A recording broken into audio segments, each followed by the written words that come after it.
our theme for the whole sermonic year is the Logos of Jesus. Now, for those of you who are maybe joining us for the first time this year, Logos is simply the Greek word for word.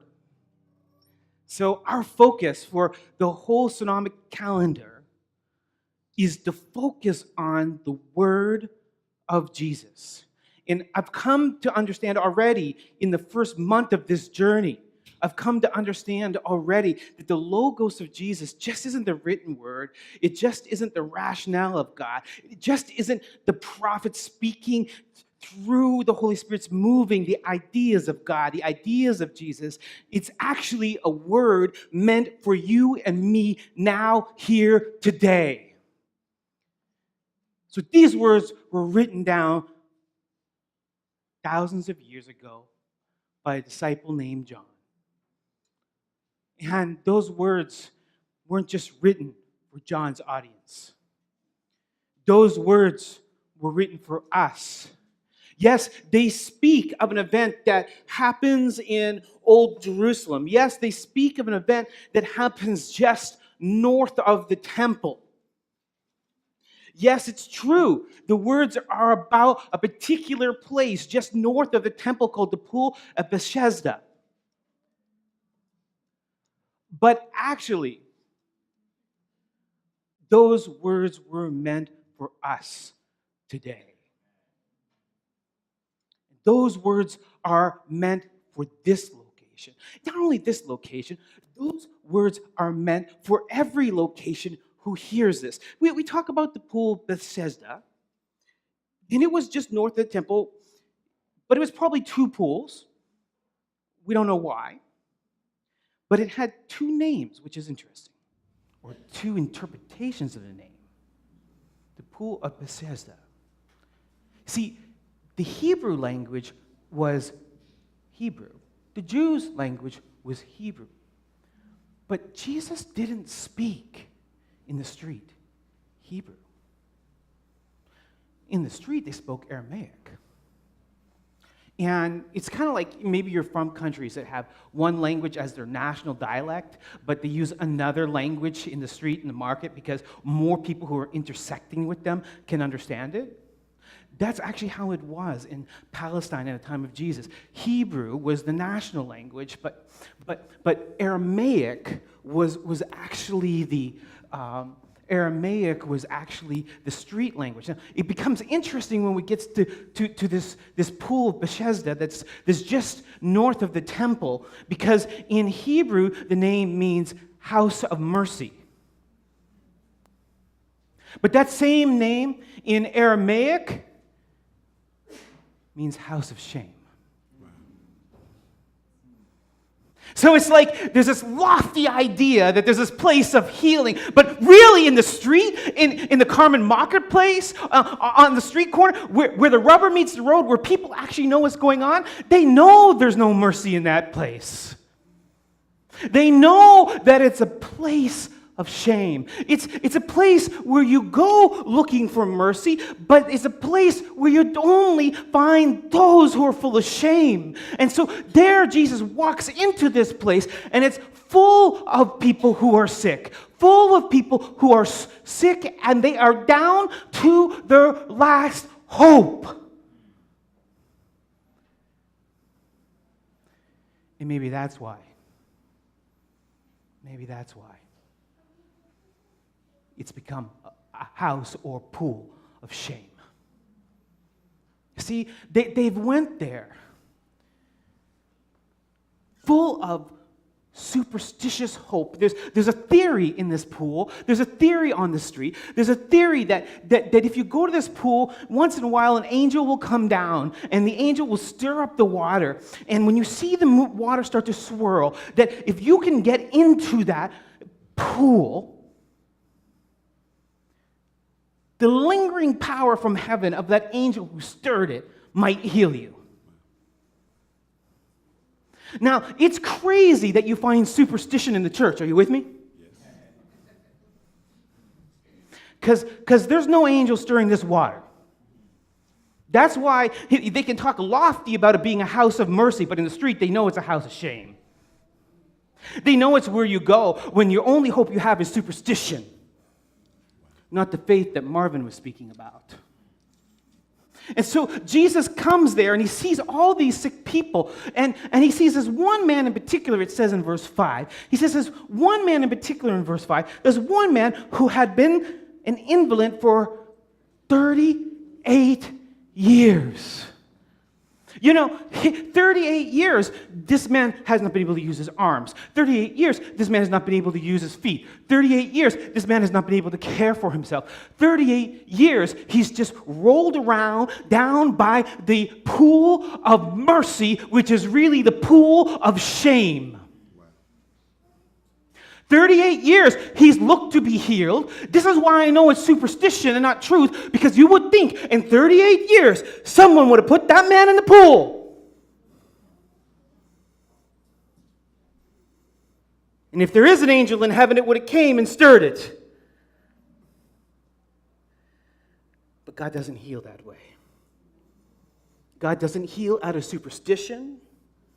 God doesn't heal out of human expectation. God heals out of true heavenly ideas. And so there that man is. He is laying by that pool, and he has been there for 38 years. And the only thing he has to hold on to is his superstition. And he looks up, and there is some rabbi standing over him.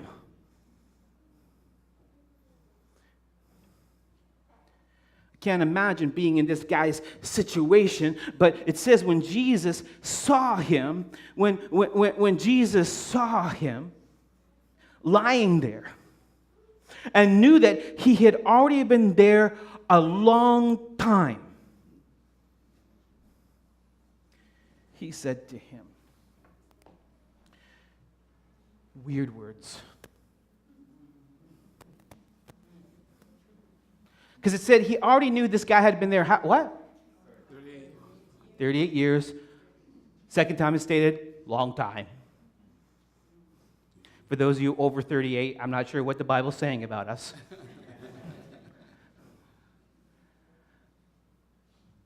He'd been there 38 years, a long time. And what does the rabbi have the guts to say to him? Do you want to be healed? Do you want to be healed? Because here's the secret. Here's the secret to healing. Here's the secret to the faith that Marvin was singing about. Here's the secret to standing up for Jesus, as we've been singing about throughout our whole set. Here's the secret. Do you want it?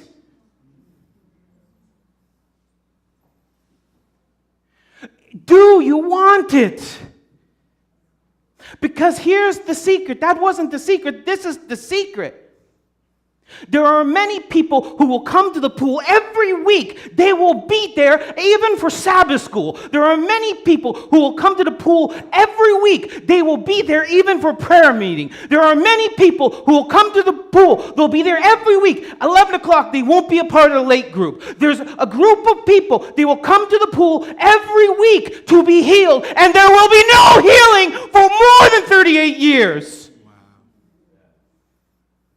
Because going to the pool does not mean you want to be healed. Some people show up at the pool just because there's no place else to go when you're a spiritual invalid. Some people go to the pool just hoping someone might spoon feed them something that day. Some people go to the pool just because they were taught that God will never heal you unless you go to the pool. Some people claim they're going to the house of mercy, but they're just going to the house of shame.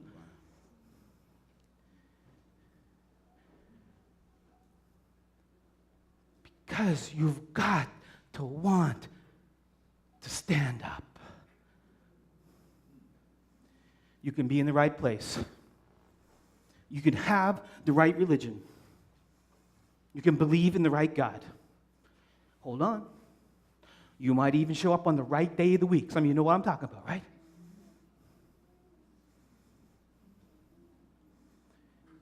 And it doesn't mean you want to stand for Jesus. Amen. 38 years. What was this guy doing? 38 years. He went to the pool. Well, you can say, come on, Pastor, you know there was no angel stirring in the water. And you know, Pastor, wasn't he just faithful enough to show up every day for 38 years? You know what? I got to watch myself because I'm being recorded and I'm being broadcasted. But you know what? Some people like to brag about how long they've been in the church. Some people like to brag about being in the church a lot longer than 38 years. Some people even say, I am a second or a third generation Seventh-day Adventist. Tofu has only touched these lips. I don't take part in the turkey even on the Christmas or on the Thanksgiving. I adhere strictly to everything. I just want to sit there and die sick in the pew. Maybe an angel will come and have mercy on me because I at least showed up at the pool.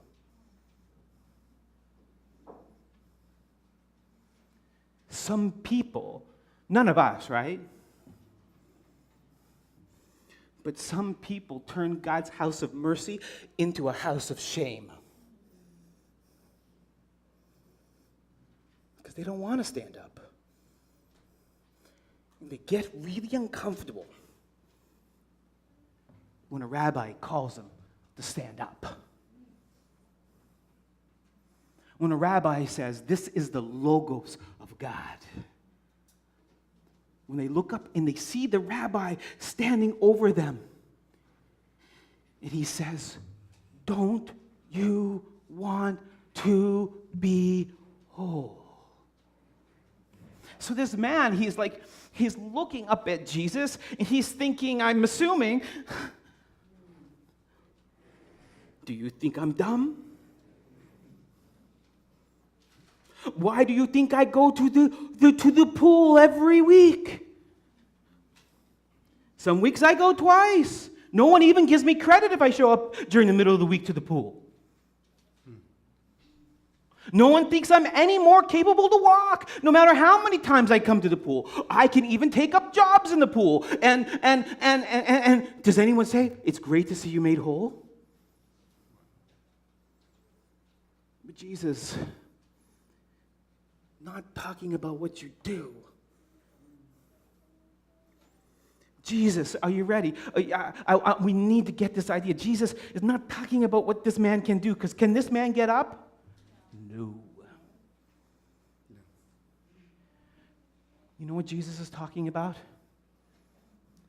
What does this man desire? You may not be able to get up. I don't know where your struggle is. I don't know what your faith disability or crippling is. I don't know what it is that keeps you held down to a side of a pool. I don't know what it is that you're struggling with that you hope nobody else finds out. I don't know what it is that is the next part of your growth. But you know what? I know two things. One, you can't do it. And showing up is not going to be enough to get it done. And two, the fact that you can't do it doesn't matter if you don't really desire it anyways. Jesus knows this man can't get up. Jesus doesn't care that this man can't get up. Jesus cares if this man wants to get up. Because until you want to get up, until you want to stand, until you want to walk, you will never really stand or walk. All the Bible studies are not going to help. All the sermons are not going to help. All the Sabbath school apps are not going to help. All the online streams are not going to help. All the great music, and it's great music, is not going to help if you don't want to be whole, if you don't want to stand, if you don't want to walk, if that desire is not in you. What do you want Jesus to do for you?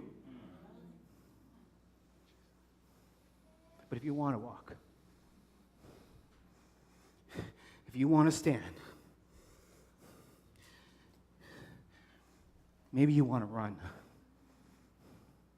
See, this guy doesn't even want to walk, so he doesn't even know it's a possibility to run. If you want it, Jesus can do it.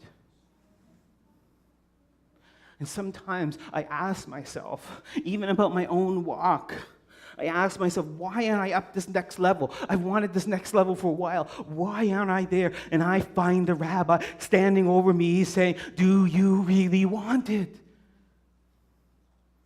Because, Vinny,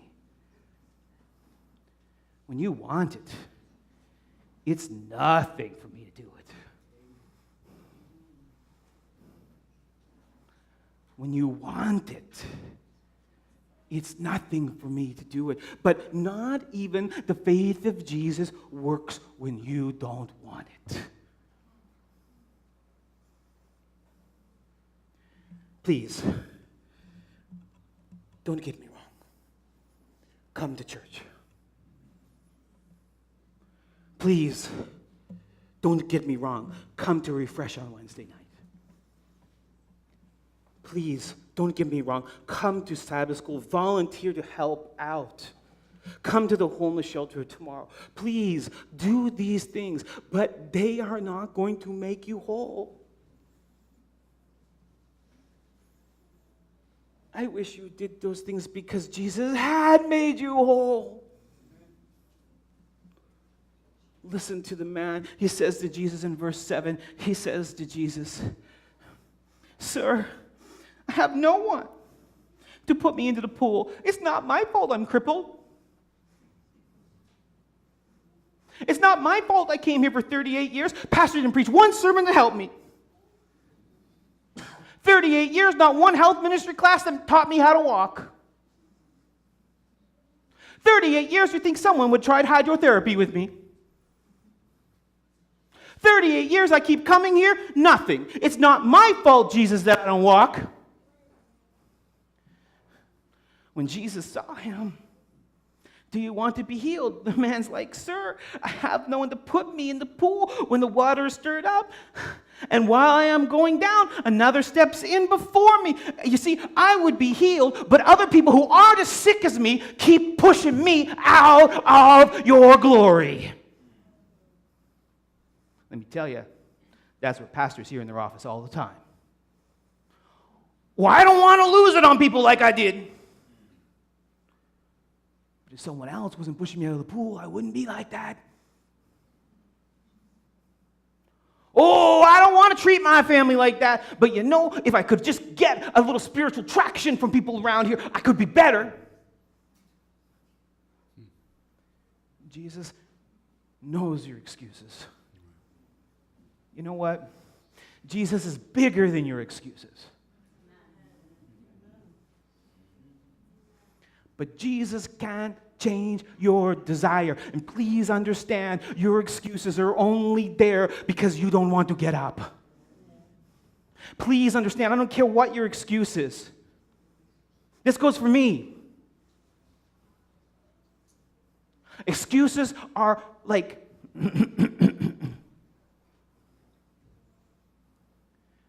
paddings on a pew.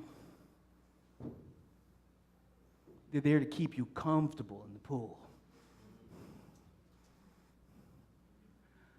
I don't want to be comfortable in the pool. I mean, I got nothing against padded pews. Someone sure said, "Hallelujah." We might have a different experience next week. But that's kind of what our excuses are like. Excuses are to make us feel good about not wanting to stand. Remember, understand, you can't stand. Only Jesus can make you stand. But he ain't going to make you stand until you want to stand. And what excuses are is what keeps you comfortable with not standing. "Oh, I know I'll stand one day as soon as I deal with that excuse. Oh, I know I'll stand one day as soon as the pastor preaches better sermons. Oh, I know I'll stand one day as soon as they have a better prayer meeting it's worth my time to come out to. Or I know I'll stand one way on the day that they play the music that only I like and no one else can tolerate, then I'll stand." We all have our own excuse. What I love about Jesus, he listens to your excuses. He listens to my excuses.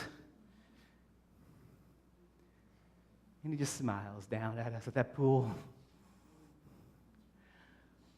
Looks at us with those eyes of Logos. Do you want to stand? I didn't ask why you can't. I already know why you can't. I know better than you why you can't.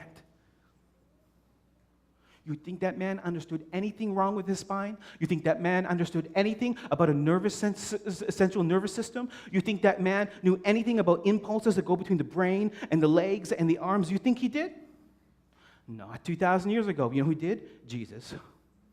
He can make whatever excuses he wants, but Jesus knows the real reasons we don't stand, and Jesus isn't interested in excuses, although he'll listen. Jesus wants to know, do you want it? Do you want it? Because if you want it, this is what Jesus says. Get up. Get up. What is it? Get up. Do what? Get up. Get up. In other words, hear what I'm saying. Just hear what I'm saying. I'm not saying you can do it. You can't. And from where you're sitting, you might be looking at whatever the thing that's holding you down to the pool of Bethesda is. You may be looking at it and you're saying, I can't. Jesus knows! And he is bigger than that.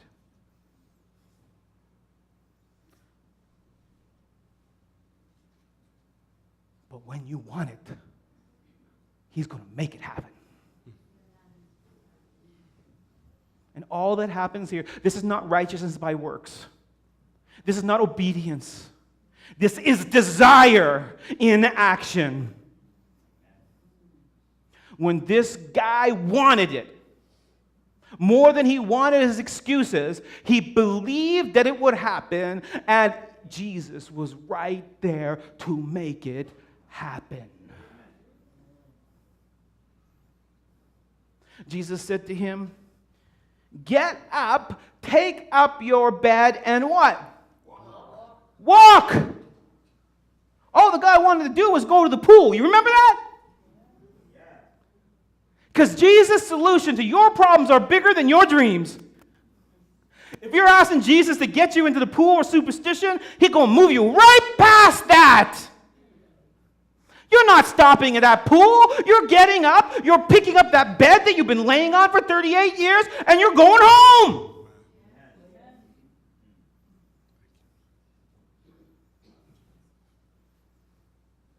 If you want it, Jesus will be ready not to give you your heart's desire, to give you an abundance of more than you have ever thought to desire from him.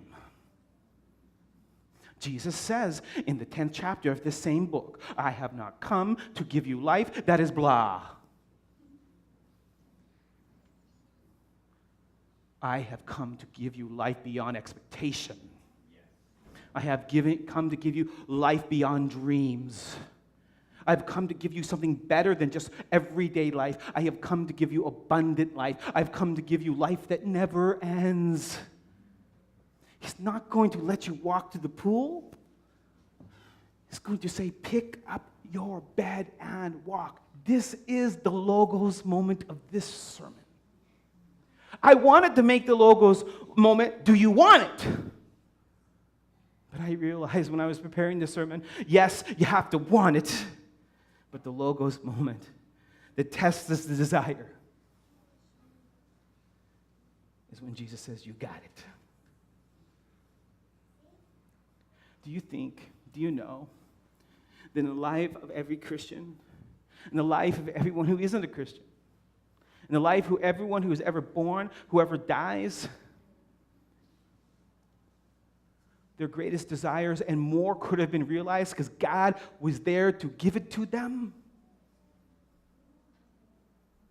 And he even put the desire in them. But when he said, get up, they didn't even trust the desire he himself had already instilled in them. Don't let this happen to you. Don't let Jesus work hard. Don't let Jesus stop on his way to the temple, at the pool to find you, to look down at you, and to just distill in you a desire for something better, and then for him to finally have you to the place where you believe that it can be done, and he calls you to do it, and you don't move on it.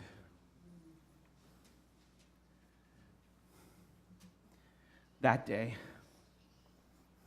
that man, that moment, that invalid, that spinal cord, that brain, that cerebral cortex, that electrical impulse, synaptic release from the brain that traveled down,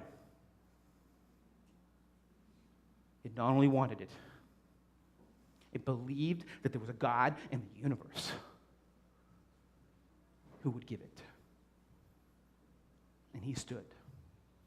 Now, if you haven't noticed yet, notice now. This man is standing and he doesn't even know Jesus. Jesus has not identified himself. He has no idea who healed him. And I tell you now, there are going to be many in heaven who were healed by Jesus and didn't know who healed them. So what will be the excuse of those in the church who knows where the healing comes from and who God has put the desire in their heart for it and is calling them right now? That man, he got up not because he could.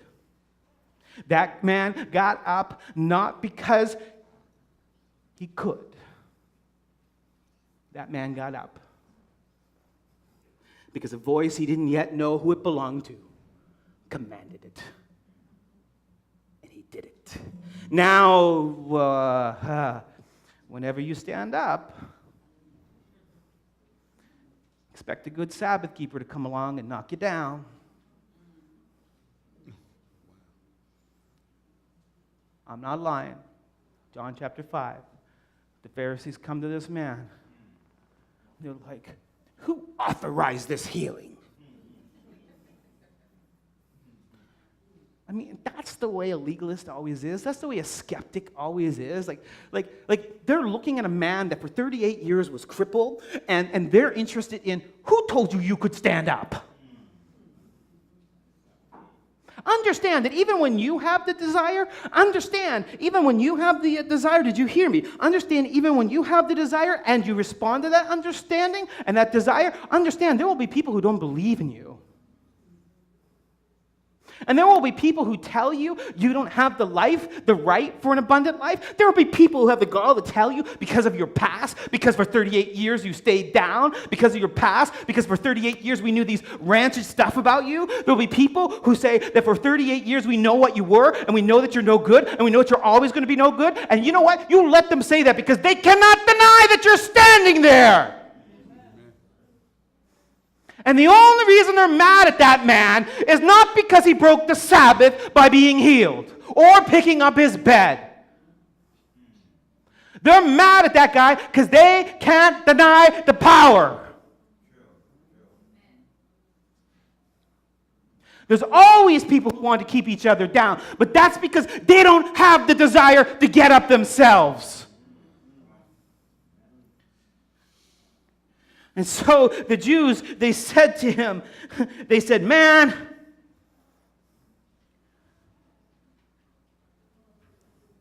it's the Sabbath. It's against our church's belief for you to stand.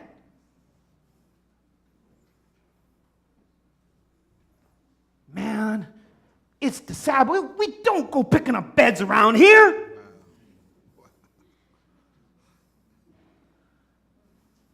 You might think you're a big shot now that some rabbi came and healed you.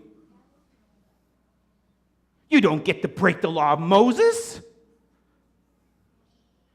they only knew who told him to break the law of Moses, they would know that Moses would declare this man innocent. Listen, if you are one who stood, if you are one who didn't believe in yourself, and then you believed in Jesus, and then you stood, and then someone knocked you down, don't you stay down. Amen. Because that's the will of an agent of hell. The will of Jesus is, do you want to stand?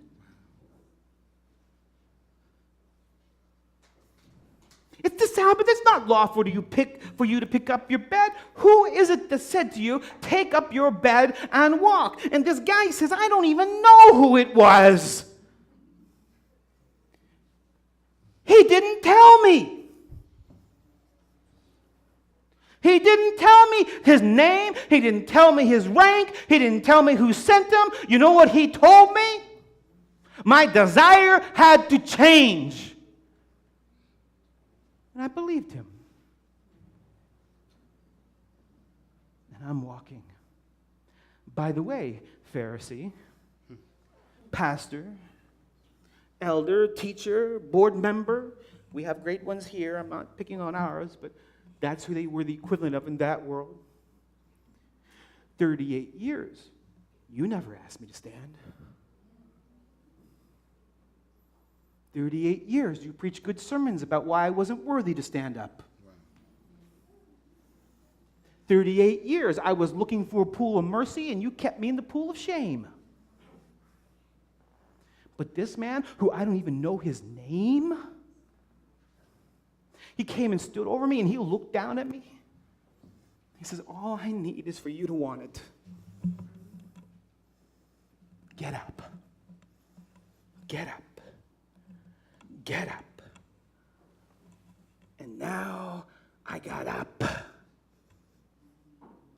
And if you got a problem with me getting up, you go find that rabbi, and you ask him by what authority he healed me. But you know, they didn't find the rabbi.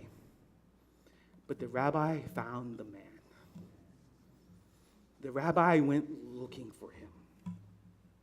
You see, because here's the thing. When Jesus does a miracle in your life, we get up and we walk home. And Jesus follows after us. Jesus doesn't want to do one miracle in your life. Wow. He wants to keep doing miracles in your life. Jesus, you see, we're content with getting to the pool and we got home, so we're really happy. Jesus is like, you're not going to go to the pool, you're not going to walk, you're going to run. Jesus is like, I'm not done. And so Jesus says to this guy, afterwards he found him in the temple and he said to him, see, you are what? Well. Sin what? No. Say it again. What? No. Say it again. No. Say it again. No. One more time, because I'm not hearing anyone who believes it. Sin no more.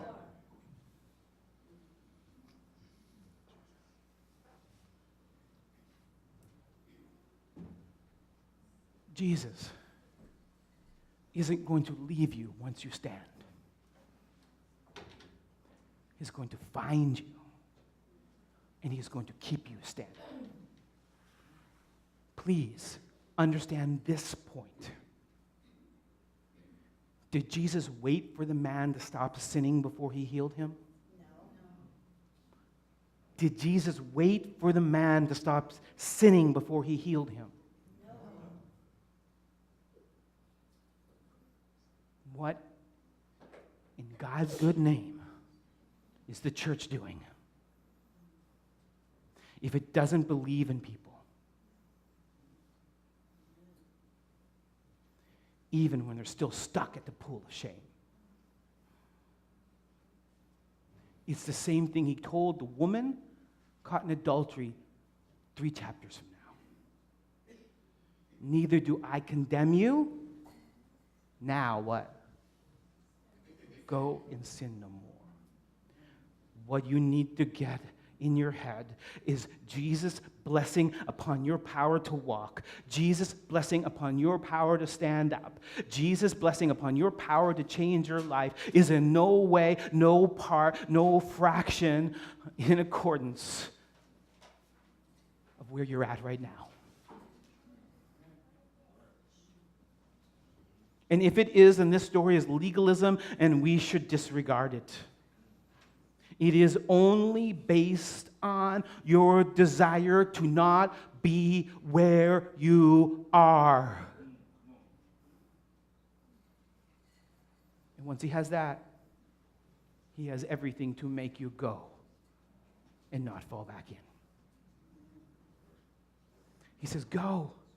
Don't fall back, because something worse than this will happen. And it is how it works. It is a law of innumerable cause and effect. I mean, like sin is always progressively more damaging to you.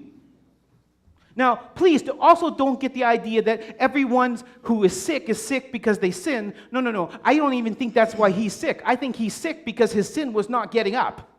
His illness may not have been related at all to his sin, but his illness kept him there because he didn't believe in the power of a God to stand him upright. In other words, he'd given up on God and found himself at the pool of superstition. He might have been like King Saul going down to the witch of Endor. It's just superstition. But Jesus will find you even down there. And all Jesus is saying is the totality of damage you do to yourself in a sinful pattern of life is accumulative. And why I'm able to make you walk, if you go back, it may be harder next time. Doesn't mean it can't be done, but it may be harder next time. Do we refuse to be made whole? If I'm honest, and part of me there is, and if I can say that, I think we all can say that. Part of us like comfy pews when we go to the pool of mercy. Part of us don't like pastors to preach sermons that make us uncomfortable when we go to the pool of mercy. You know, I'm preaching this sermon, but I sit through other sermons that sting me. And it always makes me uncomfortable. Because it doesn't matter who you are. It doesn't matter if you're a pastor, an elder, a teacher, a preacher, just a first-time visitor. We all are humans, and we all have this same thing. Growth hurts. And we have to come to terms with the desire to be changed. And we don't want to. My parents divorced when I was 14. When I graduated college, my mother had remarried another man. To avoid any complications, I won't say his name today. He was really fun. I really enjoyed having him in my mom's life. And I really enjoyed seeing her happy for a change. But the relationship started to shift. And I remember one Christmas, I was going over to pick him and my mom up, to bring them over to my house for Christmas. And he wouldn't come out. And my mom wouldn't tell me why. So I went in to see him, and this guy was drunker than a skunk. And I asked my mom, how often does this happen? And she said, all the time. At first, he never drank around me. At first, we only went out and had a couple of drinks. And then once we got married, it just was more and more. And then soon, his job was in trouble. He was going to be fired from a job he'd had for 20 or 30 years in a trucking industry, doing parts for trucking industries.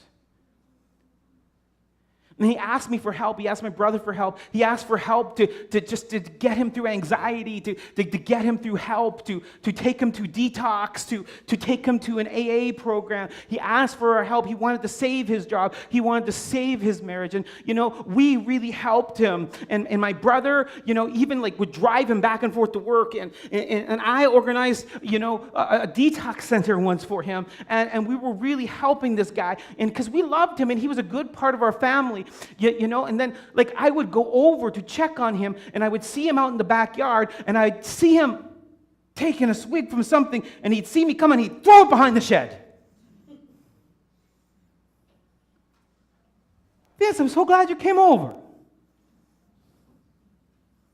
Then maybe I would go in and use the restroom and I would need a towel, so I'd go to the linen closet. It's my mom's house, right? I just go to the linen closet and get a towel and I'd lift up the towel and there'd be a bottle of rum underneath it.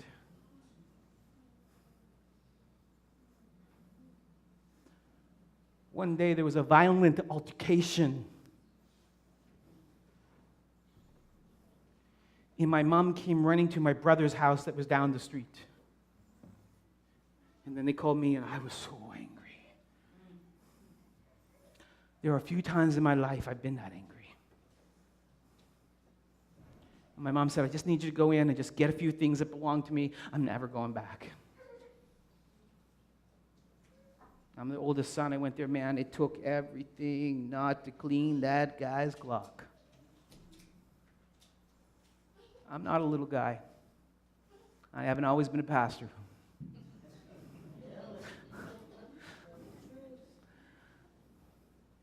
It's a testimony of the healing power of God that guy didn't get his head knocked off that day. And it was barely at that. But I remember yelling at him, and if I could say his name, I would, but there's still family out there. I remember yelling at him, I said, how dare you do this to my mom? Some of you met my mom. She's just a little girl.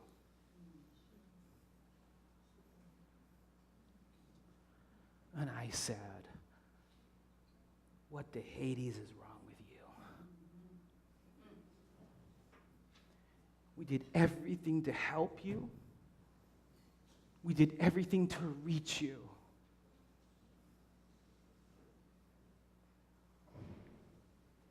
Why don't you just change? The last words I ever heard from him is he literally, half my size, pushed me out of his door, slammed it in my face, and yelled from behind the door, because I don't want to change, and you can't make me. There was no divorce.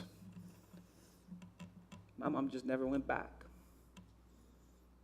My mom just never spoke to him again. We got a few things out. My mom just started over.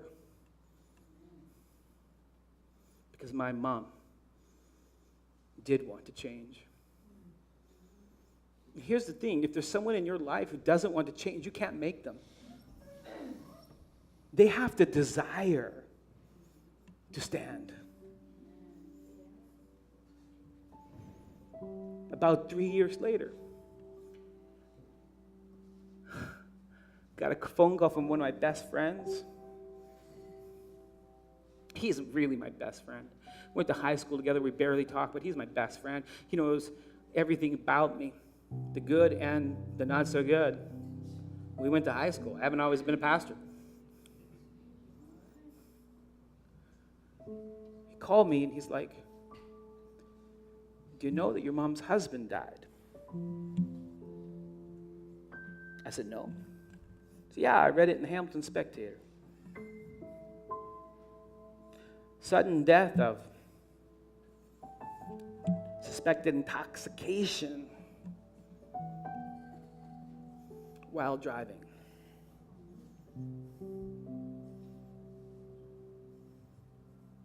Jesus' words to that man when he found him in the temple matter. He wants you to stand. He wants you to walk. He wants you to pick up your bed no matter what those Sabbath keepers say. He wants you to run to the temple. He wants to find you there. He wants to whisper in your ear from the pew. He doesn't want to see you go back to your destruction. Last week I told you there are some things that have to be destroyed, like the money changers in the temple. And I told you Jesus will destroy whatever he needs to destroy in your life. And this week I simply tell you, let him destroy it, because when it's destroyed, there's nothing for you to go back to. Stand up, because the life before you is better than the life you have dreamed. Marvin.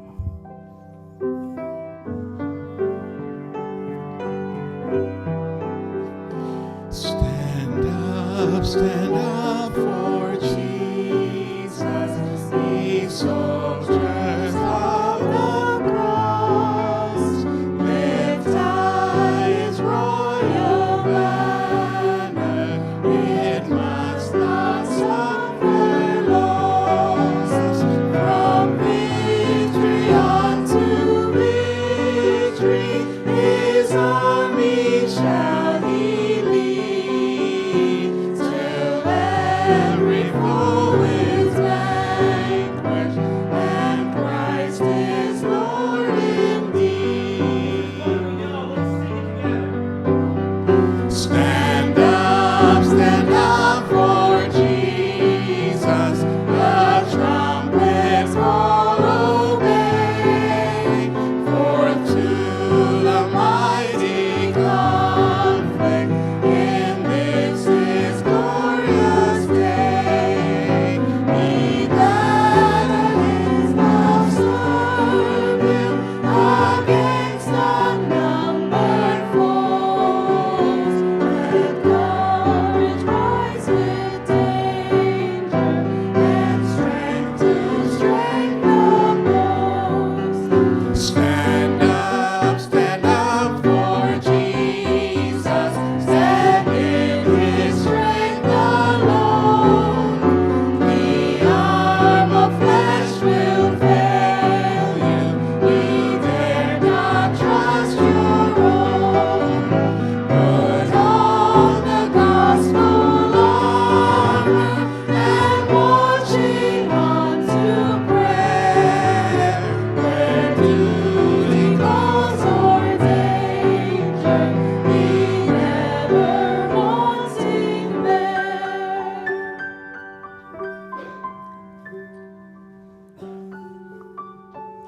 It's the last week in January. Some of you have heard the desire of Jesus for your life. Some of you have stood up for him. Some of you have walked for him. Some of you have ran with him. Some of you may be at the point where you are leaping mountains with him. Because you know what? When you stand up for Jesus, not every mountain needs to be moved. Some can just be jumped over. And some of us have done that and still found ourselves back at the house of shame. Some of us have done that for 38 years. Today, Jesus calls your name at the pool of Bethesda. Today, Jesus says, stand up, and on that card there is a place to be baptized. Seal that decision. Stop putting it off. Jesus says to someone out there, on that card is a decision to have people pray for you this week. You know that you're going to need that. Jesus says to some of you, he wants you more involved in this church, and he's calling you to that. Why must we go back to the house of shame for another 38 years? you stand up? Will you make a decision for Jesus today? We don't often do this in our appeal, but let's stand up literally for Jesus. Let's sing one more verse, Marvin, on our feet. Let us make a decision for Jesus. Stand up for Jesus. The strife will not be long. This day the noise of battle, the next the victor's song. To him that overcometh, the crown of life shall be. We when the King of glory shall reign eternally. Just remain standing. Bow your head. Pray with me. Jesus, our eyes are closed. Our feet work. We already found that out. We're standing. And we're sensing your spirit in our life. Some of us have come to this church over and over, and some of us have come to other churches over and over, and some of us have never really given you all of our life. And some of us are hearing about this new life that you want to give us, this life that is better than life, this life where we just don't no longer long to get in this pool of superstition, but we want our spiritual experience to be one that sends us to the temple with excitement and vigor and belief. Father, there's someone here. There's someone here who needs to give his or her life to you and stop playing games with you. There's someone here, and that someone knows exactly who they are. That someone, Father, they have actually come because you did heal them at the pool of Bethesda. They actually are at the temple. They're at the church today. They don't even know that it was you that got them here this morning. But it was you. They're like that man. They're like, we're here, we're walking on the Sabbath. We don't know why. Just come to them. Come to them. They have a card, they have a hand. Let them make that decision. Let them not be embarrassed. There's time during the offering. Let them decide. Standing for Jesus is more than a moment in appeal, more than a check on a card. It's a life of walking with Jesus. For when we stand with him, he walks with us. Let that conviction come upon that person. Let them mark it on their card. And let us be seated. In Jesus' name, amen.